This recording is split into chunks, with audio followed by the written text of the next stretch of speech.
नमस्कार दोस्तों, आज के भक्ति साधना चैनल में आपका स्वागत है।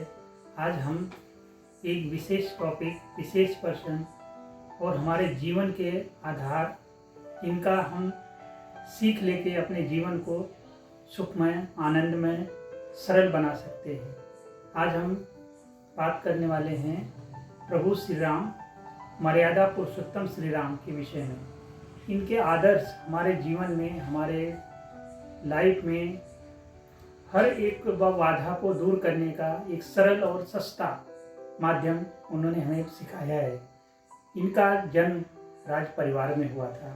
एक आदर्श जनक राजा दशरथ, इनके पिताजी माता कौशल्या इनकी माताजी, इनका लालन पालन एक राजशाही परिवार में हुआ।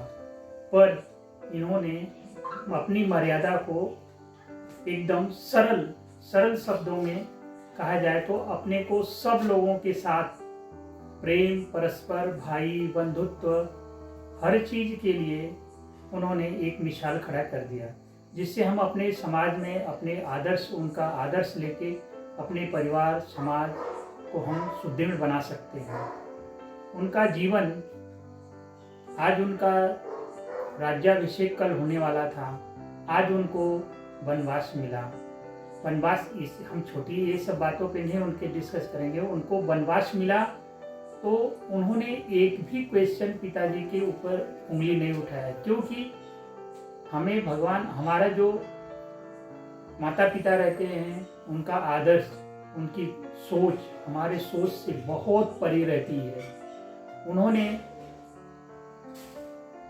प्रभु श्री राम को बुलाया और बोला कि ये तुम्हारी माँ मेरे से गलत काम करवा रही हैं, और ऐसा बोलते कि नहीं, माँ ने बोला और आपने स्वीकार किया तो हमें मान्य करना पड़ेगा। फिर उन्होंने आदर्श लेते निभाते हुए बोला कि हम वन में जाएंगे। 14 वर्ष उन्होंने वन में लिया गए।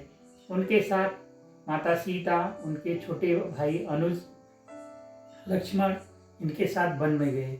वहाँ पे इन्होंने जाके प्रयागराज में, वहाँ से इन्होंने केवट की मदद से गंगा जी को पार करके चित्रकूट की तरफ गए। चित्रकूट पहुँचने के बाद इन्होंने वहाँ पे अपने लिए कुटिया बनाने के लिए लक्ष्मण को आदेश दिए। आते समय उन्होंने सोचा कि अब हम कैसे कैसे सब कुछ कष्ट करके उन्होंने पहुँचे वहाँ पे। फिर उन्होंने वन देवी की आराधना किया, क्योंकि हमें वन में रहने का है, तो उनका स्वभाव ही हर किसी का, सबसे उनका संबंध बना रहे। इसलिए उन्होंने वन देवी की बुलाया। वन देवी आई, बोली प्रभु आप आए, अगर हमें पहले पता होता तो हम पूरा रास्ता आपके लिए क्लियर कर देता। बोलते ठीक है, अभी नहीं की तो अभी कर दीजिए। बोलते अभी तो प्रभु आप आ गए, अभी वो करके हम क्या करेंगे। तो उन्होंने बोला नहीं, वो आप कर दीजिए। हो सकता है कि मेरा छोटा भाई भरत, उसको पता चलेगा, वो बहुत भावुक हो जाएगा और मेरे को ढूंढने के लिए यहाँ पे आएगा, और आते समय अगर उनके पाँव में एक कांटा कुछ भी लगा तो उनको इतना दुख होगा, इतना ग्लानि होगी कि मेरे वजह से मेरे भैया को इतना कष्ट हुआ। फिर उन्होंने बोला कि तो आपका भरत इतना कोमल है कि उनके पैर में ऐसा चुभ। बोलते नहीं, मेरा भरत इतना कोमल नहीं है, उसको तो इंद्र का वज्र भी उसका कुछ नहीं कर सकता। इतना बलवान है कि पत्थर भी उसके सीने को चीर नहीं सकता। उन्होंने बोला कि ठीक है, हम ये कर देंगे, पर इससे फायदा क्या होगा। बोलते नहीं, ताकि जो भी उनके अलावा और भी कोई मेरे से गांव राज्य से जो भी मिलने आए, गुरु आए, मित्र आए, तो उनको पता ना चले कि हम इतने कष्ट में हैं। क्योंकि 14 वर्ष उनको वन में निकालने का था, इसके लिए उनको दोस्त मित्र सब चाहिए। उन्होंने आज छोटा बड़ा किसी को भी नहीं समझा, सबके साथ बराबर। बड़ा वो होता है कि जिसकी हम बाजू में बैठे उसके साथ में रहे तो हमें भी बड़प्पन अपने को महसूस हो। उन्होंने वैसे किया, केवट को साथ में लिया, निषाद राज को साथ में लिया। फिर उन्होंने चित्रकूट में उन्होंने बहुत दिनों तक निकाले। फिर इसके बाद उन्होंने दंडकारण्य दक्षिण में उन्होंने प्रवेश किया।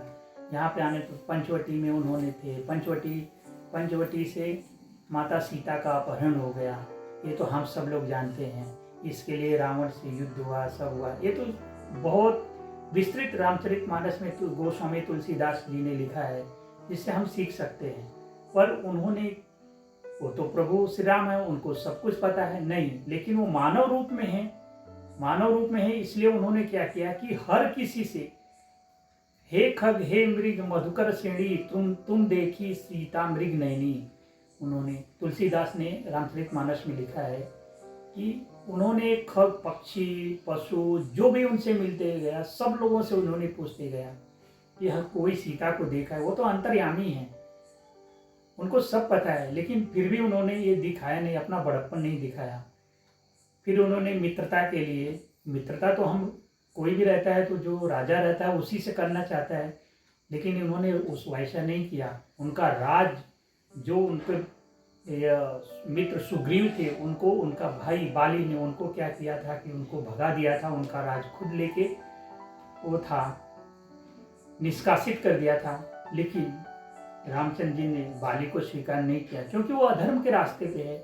उनका तो जीवन से हमें ये शिक्षा मिलती है कि कभी भी कुछ भी हो, अपना रास्ता जो धर्म के रास्ते है उसको कभी नहीं छोड़ना चाहिए। उन्होंने सुग्रीव से मित्रता की, सुग्रीव से बाली के सोचे कि मित्र, उसको हटाने के लिए उन्होंने बहुत कोशिश किया, उनसे बहुत हुआ। ये सब लोग तो रामचरितमानस में, रामायण में हम लोगों ने देखा ही है।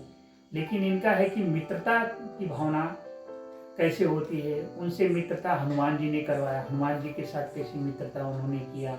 इसके बाद अंगद, जामुन, ये लोगों ने, सब लोगों ने मिलके सीता जी के खोज में निकले। इन्होंने अपने साथ जाते जाते इन्होंने साउथ में रामेश्वरम तक पहुंचा, जहाँ उन्होंने शिवलिंग की स्थापना की, रामेश्वरम, जो आज भी है। फिर उन्होंने एक आदम का पुल बनाया लोगों को इस पार से उस पार जाने के लिए। पर चाहते वो तो वैसे ही जा सकते थे, भगवान है, पर उन्होंने वैसा नहीं किया। उन्होंने मर्यादा में रह के, उन्होंने कोई भी चीज, कोई भी कार्य, कोई भी संकल्प उन्होंने किया तो मर्यादा में रह के किया। मर्यादा उन्होंने कभी भंग नहीं किया। पुल बनाने, एक छोटी सी घटना है, पुल बनाते समय उन्होंने सब वानर, रीछ, सब लोगों ने मिलकर पुल बांधना चालू किया। उसमें एक छोटी सी गिलहरी थी, वो भी उसमें इधर से उधर जा रही थी, वो भी प्रभु श्री राम की मदद कर रही थी।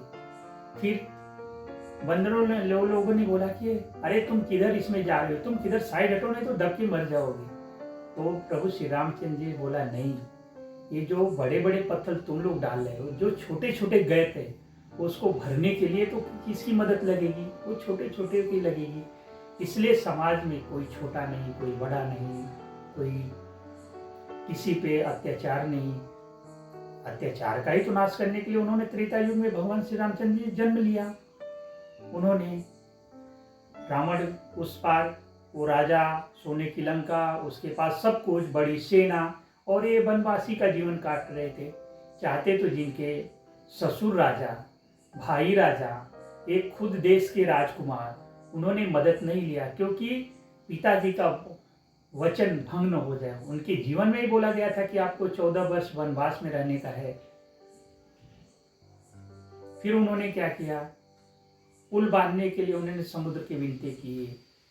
1 दिन हुआ, 2 दिन हुआ, 3 दिन हुआ, जब समुद्र ने रास्ता नहीं दिया, उन्होंने लक्ष्मण से बोला, लक्ष्मण तुम मेरा धनुष बाण लाओ। लक्ष्मण जब धनुष बाण के लिए जा रहे थे, तुरंत समुद्र देवता हाथ जोड़ लिए, बोलते कि आप ही हमारे पूर्वजों के वंशज से हैं, आप ही हमें ऐसा करेंगे प्रभु। तो बोलते हैं हमने कितना दिन से, तो इसलिए हमारे उनसे एक चीज़ सीखने के कि हम किसी की सिफारिश करते हैं, किसी का इज्जत करते हैं, तो एक लिमिट तक सही है, उससे ज़्यादा करना वो अच्छा नहीं है। क्योंकि मूर्ख कभी भी सीख नहीं सकते, वो हर चीज़ के लिए कमी ही ढूंढते बैठेंगे। फिर उन्होंने युद्ध हुआ, सब लोग जानते हैं, रावण मारा गया, रावण के साथ उसका भाई कुंभकर्ण, विभीषण तो प्रभु श्री रामचंद्र जी के साथ आके मिल गए, क्योंकि वो सात्विक विचारधारा के थे और वो तामसी विचारधारा का था। रावण का नाम रावण नहीं, रावण का नाम दशानन है। उसको रावण क्यों क्या कहा गया, इसके लिए विस्तृत जानकारी मैं अगले वीडियो में दे दूंगा, आप सब देख लेना। उन्होंने क्या किया, जब युद्ध हुआ, युद्ध में रावण हार गया, रावण मारा गया, फिर मंदोदरी गई, मंदोदरी आई देखने के लिए कि कौन है जो हमारे दशानन को, जो तीनों लोक का विजेता रावण, मेरे पति को कौन मार दिया। प्रभु श्री रामचंद्र जी के पीछे से आई और उसकी परछाई प्रभु श्री रामचंद्र जी को दिखा। उन्होंने तुरंत उठ के बैठ खड़े हो गए, बोलते माते आप कौन? तो बोलते मैं दशानन की पत्नी मंदोदरी हूँ। फिर उन्होंने बोला कि माते आपके पति बहुत विद्वान। बोलते मेरे को सब समझ गया कि आप क्या कहना चाह रहे हैं, लेकिन मैं देख लिया कि आप मेरे पति को आपने कैसे हरा दिया। मैं समझा मेरा पति मोह लोभ से घृणित है और आप हैं कि सब कुछ त्याग दिए हैं। यही आपका त्याग और मेरे अहंकार पति का सर्वनाश कर डाला। तो इसलिए आदमी को कभी भी अहंकारी नहीं होना चाहिए। प्रभु श्री रामचंद्र जी वहाँ से रिटर्न जब अयोध्या आए, अयोध्या में उनका स्वागत हुआ, सब लोगों ने भरत, सब लोग मिले। ये तो बहुत लंबी चौड़ी कहानी है, पर इनसे भाई का प्रेम देखिए। 14 वर्ष जो भाई राजा बनने के लिए उसको सब कुछ दिया गया, समय दिया गया, मौका दिया गया, लेकिन उन्होंने क्या किया, प्रभु श्री रामचंद्र जी का खड़ाऊं रख के पूजा किए, पूजा करके उन्होंने राज्य चलाया। कोई भी निर्देश, कोई भी निर्णय लेने के पहले प्रभु श्री रामचंद्र जी के चरणों में रख के तब उन्होंने हर चीज़ किया। तो एक राजा, एक भाई, एक पिता, एक आदर्श पुत्र, एक आदर्श पति के रूप में जो इनकी महानता है वो हमारे जीवन में सबको ग्रहण करनी चाहिए। एक इसी छोटे से शब्दों से मैं आप सबसे विदा लेना चाहता हूँ। जय श्री राम। मेरे भक्ति साधना चैनल को आप लोग सब्सक्राइब करें, लाइक करें और कमेंट करें। मैं बहुत खुशी में जय श्री राम।